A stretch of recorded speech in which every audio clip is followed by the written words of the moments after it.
अस्सलामुअलैकुम, मैं हूँ फराह हाशमी और आपको वेलकम करते हैं फेस टू फेस में। जी हाँ, मशरिकी वुस्ता में लगी हुई आग जुलाई 2026 ने पूरी दुनिया को हिला के रख दिया है। जी हाँ, बात करें अमेरिका और ईरान के बीच में तय पाया हुआ सिर्फ एक महीने पुराना मुआहिदा जंग बंदी का अब सिर्फ एक कागज़ का टुकड़ा रह गया है जो कि हवा में उड़ चुका है। जी हाँ, आज इसकी करंट सिचुएशन पे हम बात करेंगे। उसके लिए हमें ज्वाइन किया है air marshal retired Saeed Mohammad Khan साहब ने। इसी के साथ हमारे साथ मौजूद हैं हमारे शहजाद हुसैन भट्ट साहब। बहुत बहुत शुक्रिया आप दोनों का आज ज्वाइन करने के लिए। एयर मार्शल साहब, सबसे पहले सवाल मेरा आपसे होगा कि देखा जाए तो इस बार अमेरिका ने बहुत ही जो प्लान्ड हमलों के साथ ईरान पर अटैक कर रहे हैं, स्ट्रेटेजिकली भी बहुत ही प्लान्ड हमें लग रहे हैं। और अकॉर्डिंग टू ईरान की न्यूज़ एजेंसी इरना के तहत कि इस बार अमेरिका ने जो हमले किए हैं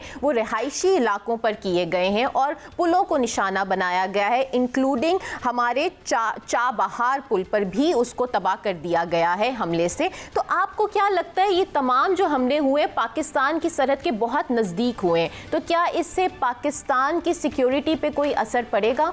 बिस्मिल्लाहिर्रहमानिर्रहीम। पहले तो फराह साहिबा आपका और शहजाद साहब का बहुत शुक्रिया कि आप लोगों ने आज के प्रोग्राम में इनवाइट किया। देखिए, इस वक्त ये जितने अटैक्स हो रहे हैं वो सदर्न ईरान के ऊपर हो रहे हैं और मेरे ख्याल में ये पाकिस्तान के बॉर्डर से काफ़ी दूर हैं। स्ट्रेट ऑफ हॉर्मुज के करीब हैं, जो कंटेस्टेड इलाका है उस जगह है, लेकिन पाकिस्तान से बहुत दूर है। पाकिस्तान इस बॉम्बिंग से तो अफेक्ट नहीं होगा, लेकिन फराह साहिबा जो पूरे इलाके के हालात जो जिस डगर पर जा रहे हैं वो ना सिर्फ पाकिस्तान बल्कि इस इलाके के सारे ममालिक को किसी ना किसी तरीके से नेगेटिवली असर कर रहे हैं। अगर आप ये देखें कि जो अमेरिका है उसने पिछले 2-3 दिनों में जो सिविलियन टारगेट्स को हिट करना शुरू किया है, ये एक कोई अच्छी स्ट्रेटजी नहीं है, क्योंकि ईरान सिर्फ उन्हीं टारगेट्स को हिट करता है जिनको अमेरिका हिट करता है। और क्योंकि अमेरिकन सरजमीन इस इलाके से बहुत दूर है, सो जो ईरान के पास जो लेजिटिमेट टारगेट्स होते हैं वो होते हैं जो अमेरिका के हलीफों के लिए हैं और अमेरिका जिन बेसिस से अपने आप को अपने जहाज़ों को उड़ा रहा है। सो अगर उसने सोशो इकोनॉमिक टारगेट्स को हिट करना शुरू किया तो और ईरान ने उसी तरह रिप्लाई बैक किया, तो ये इस इलाके में जो हमने पिछले 35-40 साल में तरक्की देखी है वो रातों रात वो तरक्की ख़त्म हो जाएगी। मैं सिर्फ आपको एक एग्जांपल देता हूँ कि जो एक डीसैलिनेशन प्लांट है कुवैत में, वो कुवैत की 90% वाटर रिक्वायरमेंट्स को कैटर फॉर करता है। अगर वो प्लांट हिट हो गया, क्योंकि उसके अंदर अमेरिकन इन्वेस्टमेंट भी है, अमेरिकन इंटरेस्ट भी है और अमेरिकन उसको रन भी करते हैं, अगर वो प्लांट हिट हो गया फराह साहिबा, तो एटलीस्ट उसको रिकवर करने में 2 से 3 साल लगेंगे और 90% पानी जो इस वक्त कुवैत में है जो पीने का और इस्तेमाल करने का, वो बिल्कुल ख़त्म हो जाएगा। सो मेरे ख्याल में ये जो टारगेटिंग इस वक्त अमेरिका कर रहा है वो उसकी डिस्परेशन शो करती है कि वो किसी तरीके से इस इलाके में से वो विक्ट्री हासिल नहीं कर पा रहा जिसके लिए उसने 28 फरवरी को उसने ख्वाहिश की थी। जी भट्ट साहब, आप मुझे ये बताएं कि अगर हम बात करें स्ट्रेट ऑफ हॉर्मुज की, तो अब ये सिर्फ समुद्री रास्ता नहीं रहा बल्कि मुझे ऐसा लगता है कि ये सियासी हथियार बन चुका है। तो आप कैसे देख रहे हैं कि क्या होने वाला है, जंग रुकेगी नहीं रुकेगी और स्ट्रेट ऑफ हॉर्मुज का क्या रोल प्ले होने वाला है? दुरुस्त कह रही हैं, इंपॉर्टेंट सवाल कर रही हैं फराह हाशमी साहिबा। बात ये असल में ये है, मेरी राय के मुताबिक तो असल स्ट्रेटजिक तनाज़ा आबनाए हरमज़ है, क्योंकि यही आलमी तवानाई और तजारत की सारी देखें ना बेस इसी पर हो रही है।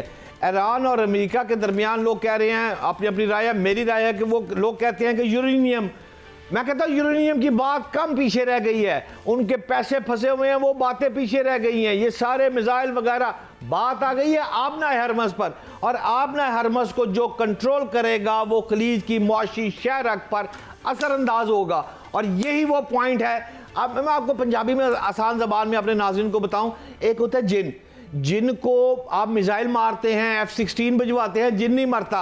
एक बाबा जी आपको कहते हैं कि जिन की जान जो है वो तोते में है, और तोता वो कोहस्तुलमान पर बैठा हुआ है, आप जाके तोते को पकड़ लेते हैं। अब ईरान ने पकड़ लिया तोता है आबनाए हरमस, वो हल्की सी गर्दन मरोड़ता है आबनाए हरमस में जिन कांपना शुरू हो जाता है, जिन परेशान हो जाता है। आप देखें ना, ईरान अमेरिका जैसे मार्शल साहब फरमा रहे हैं ना कि इम्पैक्ट आया है। बिल्कुल, आपके सवाल का जवाब तो आप कल की रिपोर्ट आई हुई है, मूडीज की रिपोर्ट, वो पढ़ लेना। देखिए मूडीज जो है एक दुनिया का बड़े बैनुल अक़वामी जो है ना, वो रेटिंग का एक अदारा है। ये अदारा जो है ये बैंकों और पूरी कंपनियों को मॉनिटर करके लोगों को बताता है कि जनाब इस मुल्क की क्रेडिबिलिटी क्या है, सरमायाकारी कितनी होनी है। उसकी रिपोर्ट में वाज़ेह आ गया कि ईरान ने अगर अमेरिका को शिकस्त फाश नहीं भी दी तो फिर भी आप देखें दुबई के जो होटल थे 80% चढ़ते थे, 10% पे आ गए। फिर आप गौर करें बहरीन को 0% चला गया ना वो। ये सारा जो क्रेडिट है, the credit goes to Iran, ये उसको देना पड़ेगा। अब आखिरी 4 लाइनें मैं आपको जरूर कहूंगा, मेरी राय के मुताबिक असल मसला इस वक्त ईरान का जो है वो जौहरी प्रोग्राम से ज्यादा आबनाए हरमस की सिक्योरिटी फ्रेमवर्क है।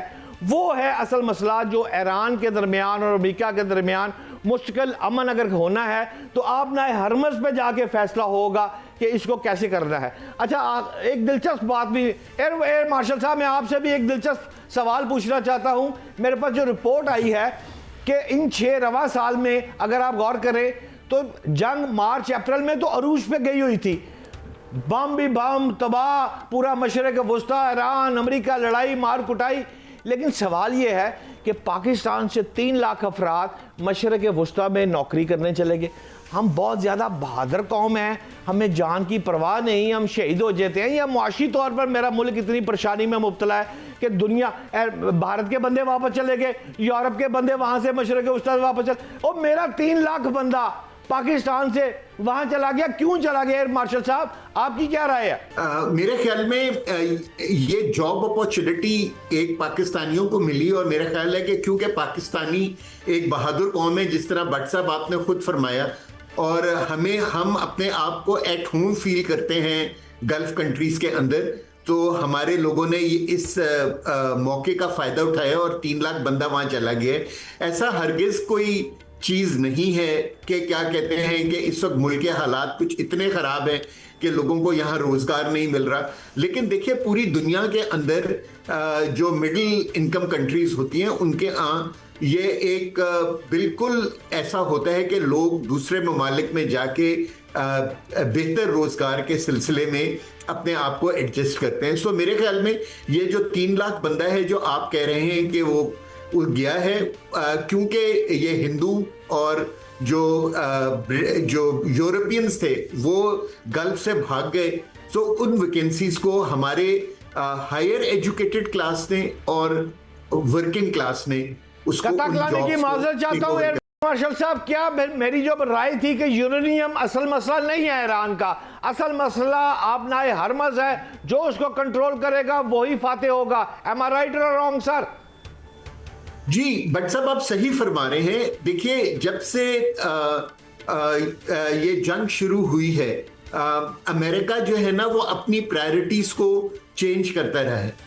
जब उसने जंग शुरू की थी उस वक्त जो एनरिच्ड यूरेनियम था वो उसका मेजर कंसर्न था, लेकिन जैसे जैसे जंग होती रही और स्ट्रेट ऑफ हॉर्मुज की वैलिडिटी जो है वो दोनों कॉम्बैटेंट्स को उसका एहसास होता रहा, तो इस वक्त इस टाइम फ्रेम में जो स्ट्रेट ऑफ हॉर्मुज जो है वो कंटेस्टेड आइडेंटिटी है।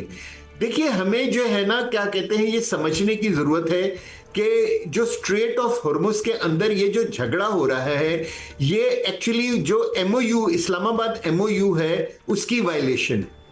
अगर आप इस्लामाबाद MOU को पढ़ें तो उसका जो 5 नंबर पॉइंट था उसमें यह था कि ईरान, ओमान और गल्फ कंट्रीज के साथ मिलके 30 दिन के अंदर इस इलाके के अंदर एक ऐसा सिस्टम बनाएगा कि 28 फरवरी से पहले जितनी ट्रैफिक स्ट्रेट ऑफ हॉर्मुज में चल रही थी वो दोबारा चलना शुरू हो जाए।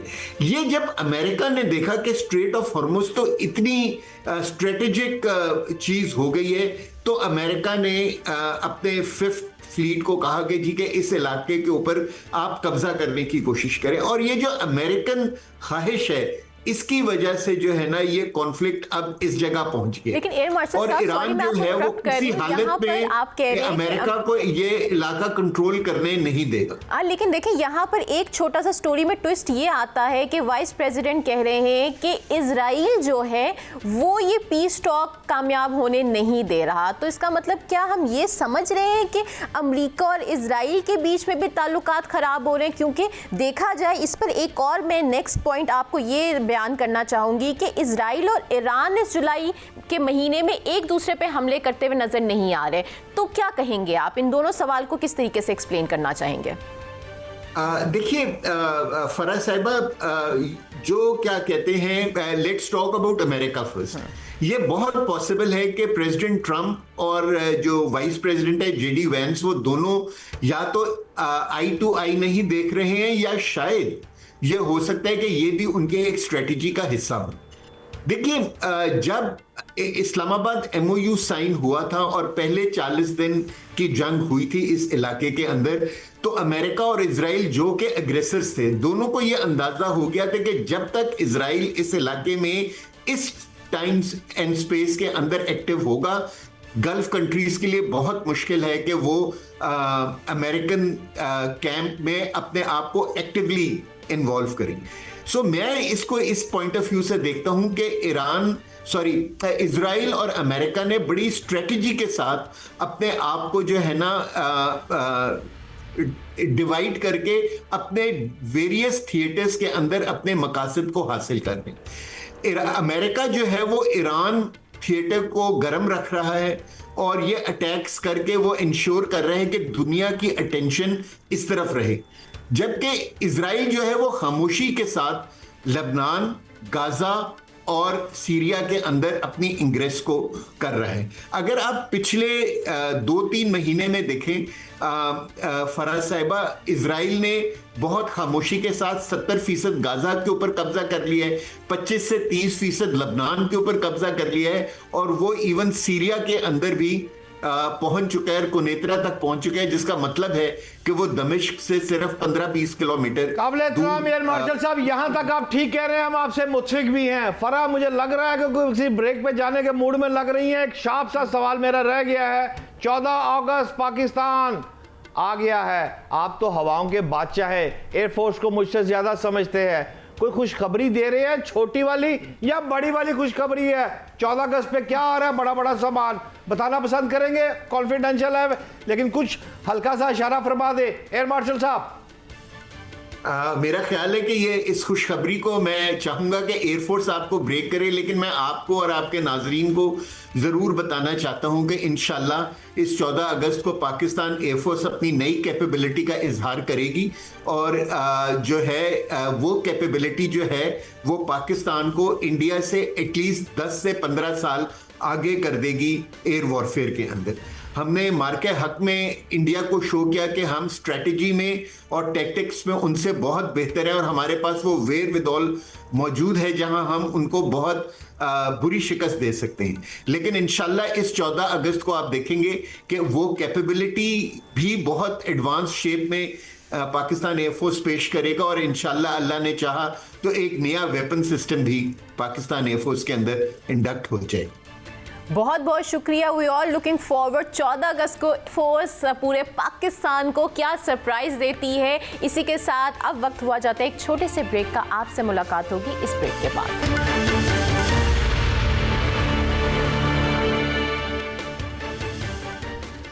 Welcome back to face. और अब एक सवाल ये पैदा होता है, हमारे पाकिस्तानी जानना चाहेंगे कि पाकिस्तान में कभी गाड़ियां सस्ती होंगी कि नहीं। और इस सवाल को डिटेल में जवाब देने के लिए हमें ज्वाइन किया है HM Shahzad, chairman all Pakistan motor dealer association की जानिब से। अस्सलाम वालेकुम, आपको वेलकम करेंगे हम। और शहजाद साहब, मुझे ये बताएं कि पाकिस्तान में गाड़ियां कब और कैसे सस्ती होंगी? वालेकुम अस्सलाम, बहुत शुक्रिया। देखें जी, हम पिछले कोई 42-45 साल से टोयोटा, होंडा और सुजुकी को हम देखते चले आ रहे हैं। जब सुजुकी पाकिस्तान में आई तो पाक सुजुकी के नाम से 2001-2002 में एक MOU साइन हुआ। उसकी स्पिरिट ये थी 1981-82 के अंदर उसकी स्पिरिट ये थी कि हम ट्रांसपोर्ट टेक्नोलॉजी अपने मुल्क में लाएंगे, लोकलाइजेशन करेंगे, अपने मुल्क की ज़रूरत को पूरा करेंगे और फिर हम एक्सपोर्ट करेंगे। तो ये ख्वाब का ख्वाब ही रहा। आज इनको 42-45 साल हो गए। हमारे मुल्क में जब तक लोकलाइजेशन नहीं होगी, हमारे मुल्क में आवाम को सस्ती गाड़ियाँ नहीं मिलेंगी। अच्छा, मैं एक यहाँ बात हमेशा करता आया हूँ, एक सुजुकी अल्टो है हमारे मुल्क में, उसकी कीमत ही 36 लाख रुपए है। यही सेम गाड़ी हमारे पड़ोस के मुल्क में, उसका नाम नहीं लेता मैं, वो 3.25 लाख की है। अगर उनका रुपया स्ट्रॉन्ग है तो ये गाड़ी पाकिस्तानी 12 से 13 लाख रुपए की बनती है। कहाँ 36 लाख रुपए, कहाँ 13 लाख रुपए। अच्छा, फिर आपने देखा कि पिछले दिनों 4-5 साल के अंदर कोरियंस और चाइनीज बहुत आए। अच्छा, चले जी, वो आए, बहुत अच्छा। उनके आने से एक बड़ा फायदा ये हुआ है कि जिस कीमत पे टोयोटा, होंडा, सुजुकी कारें बेच रहे थे, तो ये आने के बाद इन्होंने जीपें बेचना शुरू कर दी उसी प्राइस में। ये एक अच्छा कंपटीशन था, हेल्दी कंपटीशन था। लेकिन मेरे मुल्क की जो आवाम, जिसके जो एक मियाँ बीवी और 2-3 बच्चे हैं, वो तो एक छोटी गाड़ी मेड इन पाकिस्तान लेना चाहता है, जिसको हम अगर आम फहम में हम ये कहें कि उसकी जेब में अगर 15-16 लाख रुपए हैं तो वो क्या करे। तो वो पुराने जो जापानीज प्लेयर थे वो भी इस मामले में फेल हो गए, और जो नए चाइनीज हैं वो भी इस मामले में फेल हो गए, क्योंकि सारे चाइनीज जो हैं वो ये काम तो अच्छा कर रहे हैं कि हर 3 महीने बाद एक नया मॉडल बना रहे हैं, लेकिन वो जीपे बना रहे हैं, छोटी गाड़ियां कोई भी नहीं बना रहा। छोटी गाड़ियों के बनाने के लिए हमारे मुल्क में चाहे कोरियंस हो, चाइनीज हो, जापानीज हो, उनको लोकलाइजेशन करना पड़ेगा। लोकलाइजेशन नहीं होगी, हम अपने मुल्क में आवाम को सस्ती गाड़ी नहीं दे सकते। बिल्कुल शहजाद साहब, आपने सही कहा लोकलाइजेशन के अलावा। बट साहब, अब मेरा नेक्स्ट सवाल आपसे होगा कि बात अगर हम करें कि हुकूमत की नई ऑटो पॉलिसी 1 साल के लिए मौखर कर दी गई थी, मगर इससे क्या पाकिस्तानियों के लिए फ़ायदा हुआ या मुश्किलात में और इजाफा हुआ, क्या कहेंगे आप? देखिए काबिल एहतराम फरा, इसमें 2 पहलू पर आप ज़रा गौर फरमा लें। एक तरफ तो मकामी जो ऑटो इंडस्ट्री है उसका मौक़िफ़ क्या है, वो ये कहती है कि पॉलिसी के तसलसल और इस्तेकाम की ज़रूरत से सरमायाकारी मुतासर ना हो। दूसरी जानब हम आवाम जो है, हम तो ये सवाल कर रहे हैं ना सीधा, ओ भाई गड्डियाँ सस्तियाँ होंगियाँ नहीं होंगियाँ, महंगियाँ होंगी, साढ़े बारिश नहीं आ रहा है। जैसे HM शहजाद साहब बात कर रहे हैं, सीधी बात कर रहे हैं वो कि भाईजान 15 लाख रुपए में, वो जिस मुल्क की बात कर रहे हैं, हम साया मुल्क भारत की बात कर रहे हैं और किसकी कर रहे हैं, साफ बात है वहाँ सस्ती हैं, हमारे महंगी है, क्यों है? मौक़िफ़ इनका ठीक है। हमारा ये ख्याल था कि पाकिस्तान में गुज़श्ता चंद बरसों में गाड़ियों की जो कीमतें हैं वो आम आदमी की, मैं समझता हूँ, पहुँच से बहुत दूर चली गई हैं। गरीब आदमी जो है, आम मतवसत मिडिल, मेरे जैसा शख्स भी गाड़ी लेते वक्त एक दफ़ा सोचता है कि गाड़ी मैंने बाई करनी है कि नहीं करनी। सवाल सिर्फ यहाँ पर यह पैदा होता है कि ये जो ऑटो पॉलिसी है, हुकूमत ने कह दिया है कि मौखर कर दी, तो सीखा जी यही पॉलिसी जो है 1 साल इसी तरह चलती जाएगी। अब ये अगर इसी तरह आपकी 1 साल पॉलिसी चलती जाएगी तो इसका फ़ायदा किसको होगा? फ़ायदा सनत को होगा या सारफ को होगा? बहुत सारे बड़े बड़े मगरमच्छ फराशमी साहिबा इस्लामाबाद के बड़े अवानों में बैठे हुए हैं जो कि काम नहीं करने दे रहे। मैं फिर सच बोलूंगा तो कुछ लोगों को बुरा लगेगा। नहीं बोले ये वो सारिफ जो है उसको फायदा नहीं पहुंचने दे रहे। हुकूमत पॉलिसी चेंज करने पे आई हुई थी, लेकिन यकदम बिल्कुल उलट गया। 1 साल फिर जूं का तू वही डंग टपाओ पॉलिसी चलनी शुरू हो गई है। अब सवाल यहाँ पर सिर्फ 2 बातें हैं। पहली बात तो ये है कि अब हमें मज़ीद उसी तरह का तवील इंतज़ार का सामना, वही पुरानी बातें, वही कहानी कि जी 1 साल तो यही होगा। लेकिन मेरा ख्याल है HM शहजाद साहब गाड़ियों को मेरे से ज़्यादा समझते हैं। शहजाद भाई, मेरा भी नाम शहजाद है और आपका भी नाम शहजाद है, अल्लाह खैर करे। प्रोग्राम में 2 शहजाद इकट्ठे हो गए हैं और मैं भी छोटा सा सवाल आपसे सिर्फ ये जानना चाहता हूँ कि हुकूमत ने कह दिया जी 1 साल की पॉलिसी इसी तरह रन करेगी, जो मेरे ख्याल में उलट जानी थी। ताकतवर हलकों ने उसको नहीं उलटने दिया। जानना आपसे ये चाहता हूं कि ये पॉलिसी को आप किस नज़र से देखते हैं, और इस पॉलिसी को 1 साल जो चलेगी, सारफ को कीमतों, म्यार और दस्तयाबी की सूरत में इसका फ़ायदा मिलेगा या उन सेठों को मिलेगा? असल बात जरा खुल के करें ना शहजाद भाई। भाई शहजाद साहब, आपकी बातें बिल्कुल अपनी जगह दुरुस्त हैं। अच्छा देखें, ये जो पॉलिसी की आपने बात की ना, तो आपको यहाँ बता दो चलूँ, ये कोई पहली पॉलिसी नहीं है। इससे पहले 4 पॉलिसियाँ आ चुकी है 5-5 साल की। उन 5-5 साल की पॉलिसी के अंदर था क्या, इस पॉलिसी में भी क्या है, ये भी मैं आपको बता देता हूँ। उस पॉलिसी के अंदर ये था कि भाई आस्ता आस्ता आपने जो है वो लोकलाइजेशन करनी है, मेड इन पाकिस्तान गाड़ी बनानी है। लोकलाइजेशन होगी तो मुल्क की आवाम को गाड़ियाँ सस्ती मिलेंगी और फिर आप एक्सपोर्ट करेंगे। तो 20-25 साल में वो नहीं कर सके। अब ये जो पॉलिसी आने वाली थी, इसका नाम इन्होंने रखा था 2631 पॉलिसी। उसमें भी यही चीज़ें हैं, मां सिवाय थोड़ी सी चेंजिंग के। चेंजिंग क्या है कि अब जो कोरियंस और चाइनीज़ आए हैं उनको थोड़ी सी मराद ज़्यादा दे दी। अब मराद ज़्यादा दे दी तो ये जो 3 जो जापानीज जो बिग 3 हैं, उनके पेट में बड़ा मड़ोर उठा और उन्होंने ये पॉलिसी को रुकवा दिया कि जो पॉलिसी आ रही है इसमें तो हमें तो कुछ नज़र नहीं आ रहा, इसमें जो कुछ भी मिल रहा है वो चाइनीज़ को मिल रहा है या कोरियंस को मिल रहा है।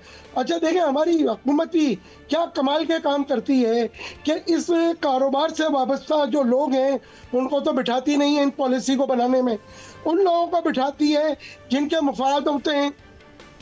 मिसाल के तौर पे ईडीपी जो है वो टोयोटा होंडा सुजुकी की बी टीम है, तो उन्होंने उसी मफाद में काम करना है। फिर हुकूमत ने एक डंडा मारा तो उन्होंने कुछ कोरियंस के लिए भी और चाइनीज के लिए भी थोड़ा सा अच्छा कर दिया। चलें जी ठीक है, लेकिन मुल्क की आवाम के मफाद में कौन है? एचएम शहजाद भाई, मेरा आपसे आखिरी सवाल, मुझे सादा जबान में समझा दें। पाकिस्तान की जो ऑटो मार्केट है इसमें मुकाबला अब महदूद है। आप क्या समझते हैं नए खिलाड़ियों की आमद जो है वो अब मौखर नहीं हो जाएगी ये सारे काम करने से? और सिर्फ ये बताएं, अगर मौखर हो जाएगी और भाई गाड़ियां हमें सस्ती मिलेंगी या हमें अभी फिलहाल गाड़ी नहीं लेनी है, कहानी क्या है शहजाद भाई? शहजाद भाई, ये ख्वाब था पिछला 42-45 साल का कोरियन और चाइनीज का, आज से 7-8 साल 10 साल पहले। देखें, यहाँ मैं थोड़ा सा आपको ये बताता चलूँ कि समंदर पार पाकिस्तानी इसमें बहुत बड़ा किरदार अदा कर रहे थे। 2024-2025 में 40,000 गाड़ियाँ समंदर पार पाकिस्तानियों ने बैगिंग में भेजी और हुकूमत वक्त को, मौजूदा हुकूमत को $850 मिलियन वो भी भेजे, क्योंकि जो हमारे जो समंदर पार पाकिस्तानी जो गाड़ी भेजते हैं वो ड्यूटीज और टैक्सेस सब डॉलर में देते हैं। हुकूमत ने पुराने जापानीज के कहने पे और मौजूदा कोरियंस और चाइनीज के कहने के ऊपर आपने उसको बैन लगा दिया कि जी नहीं, ये गाड़ियाँ नहीं आएंगी। अब आएंगी तो क्या आएंगी? वो आएंगी गिफ्ट में और टीआर में। अच्छा, टीआर का मकसद होता है ट्रांसफर ऑफ रेजिडेंस। अब जो ट्रांसफर ऑफ रेजिडेंस की गाड़ी लाएगा वो मेन जो हमारा पाकिस्तानी है वो तो रहता है सारा मिडिल ईस्ट में। मिडिल ईस्ट जो है वो लेफ्ट हैंड है। आप मुझे बताएं कि पाकिस्तान में लेफ्ट हैंड गाड़ी का क्या काम है? मैं कह रहा हूं कि आपने फरमाया 40,000 गाड़ियां बाहर से पाकिस्तान में इंपोर्ट हुई, क्या अब नहीं आएंगी गाड़ियां इस गलत पॉलिसी की वजह से? गलत पॉलिसी क्या है कि एक तरफ कमर्शियल इंपोर्ट अलाउ किया है यूज का, लेकिन उसमें ऐसी शर्तें कर दी गई हैं कि हाथ पांव बांध करके आप कह रहे हैं कि जी मंगाए। 1 साल हो गया उस पॉलिसी को, आपने कमर्शियल को खोले हुए, एक सिंगल गाड़ी शहजाद भाई नहीं आई। लेकिन शहजाद साहब, कुछ हम पॉजिटिव चीजों के बारे में बात करें कि हुकूमत ने इस बार बहुत फोर्स किया है कि इलेक्ट्रिक गाड़ियों की जो है वो इंपोर्ट एक्सपोर्ट बढ़े पाकिस्तान में। तो आपको क्या लगता है जो चर्चा है ईवी इलेक्ट्रिक कार्स का, उसके हवाले से आप क्या कहना चाहेंगे? देखें, उससे सोचें कितना पेट्रोल बच सकता है पाकिस्तान का अगर इलेक्ट्रिक गाड़ियां यहां आ जाती हैं और यहां पे भी बनना शुरू हो जाती हैं। क्या कहेंगे आप? देखें, पाकिस्तान का मुस्तकबिल ईवी है, लेकिन कुछ हुकूमत की कमजोरियां हैं और हमारे मुल्क में 2 माफिया हैं। एक माफिया है ऑटोमोबाइल, जिसको हम कहते हैं असेंबलर्स, पुराने 3 टोयोटा होंडा सुजुकी, अब कुछ नए चाइनीज और कोरियन आ गए। और एक है पेट्रोल माफिया, जो पेट्रोल मुख्तलिफ आप पेट्रोल पंप से भरवाते हैं, ये नहीं चाहेंगे ईवी मुल्क में आए। अच्छा, हुकूमत की कमजोरी क्या है कि हुकूमत ने अलाउ तो कर दिया, गाड़ियां आ रही हैं, यानी समंदर पार पाकिस्तानी भी थोड़ी गाड़ियां भेज रहे हैं, चाइना से भी गाड़ियां आ रही हैं, लेकिन अभी तक एक इंफ्रास्ट्रक्चर होता है ना कि जिस तरह पेट्रोल पंप लगे बने हुए हैं, इसी तरह ईवी के चार्जर भी लगे हुए हैं पूरे मुल्क में, तो वो कहीं नजर नहीं आ रहे। देखें तो दोनों शहजाद तरफ साहब, से बहुत बहुत शुक्रिया आपका, लेकिन इन सब चीज़ों में इंफ्रास्ट्रक्चर को टाइम लगता है, लेकिन अच्छी बात ये है कि पाकिस्तान का फ्यूचर इलेक्ट्रिक कार्स है और इंशाल्लाह फ्यूचर ब्राइट है। इसी के साथ एक छोटे से ब्रेक के बाद आपसे फिर मुलाकात होगी फेस टू फेस।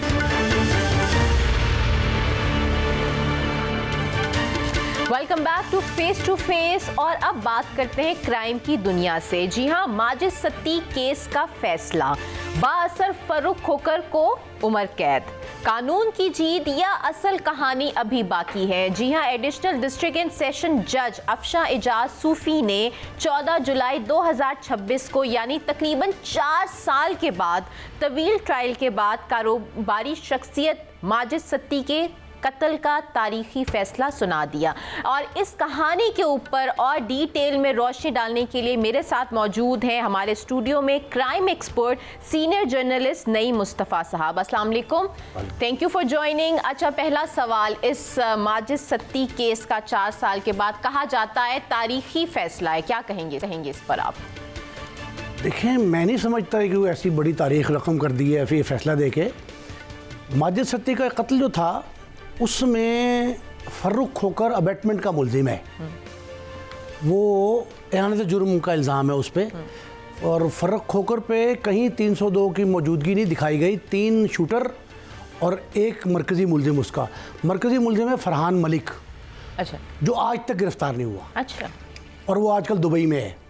और उसके फर्रुख खोकर से आज मैं वो इतला दे रहा हूँ, आज तक तहकीक के बाद ये बात कह रहा हूँ, किसी के सामने नहीं बात आई। फर्रुख खोकर जो मुल्जिम मुजरिम हो गए, वो जो गिरफ़्तार हुए हैं, उनके साथी फरहान मलिक जिन पे ये इल्ज़ाम था कि वो मरकज़ी मुल्ज़िम हैं, आज फर्रुख खोकर और फरहान मलिक के आपस में मरासिम ताल्लुकात अच्छे नहीं हैं। ना सिर्फ अच्छे नहीं हैं, बल्कि सबसे बड़ी बात यह है कि वो टॉकिंग टर्म्स पे भी नहीं है। एक तो ये, दूसरा ये है कि फर्रुख खोकर पे इल्ज़ाम लगाया गया था कि इसने फ़लाँ वक्त फ़लाँ शख्स के साथ मनसूबाबंदी एक साजिश के तहत कत्ल करवाया सत्ती को। और ये जो अबेटमेंट होती है ना, ये कानून की नज़र में इसे साबित करना है मुद्दई को कि आनत जुर्म मैंने अपनी आंखों से देखा, कानों से सुना कि फ़लाँ वक्त पे ये फ़लाँ शख्स को ये कह रहा था, फ़लाँ के हवाले कर रहा था असला, फ़लाँ को पैसे दिए थे जो बता होता है या पेशगी रकम ली जाती है। उन्होंने कहा जी वो आपने देखा है, पढ़ा है, उस पर डिबेट होती है।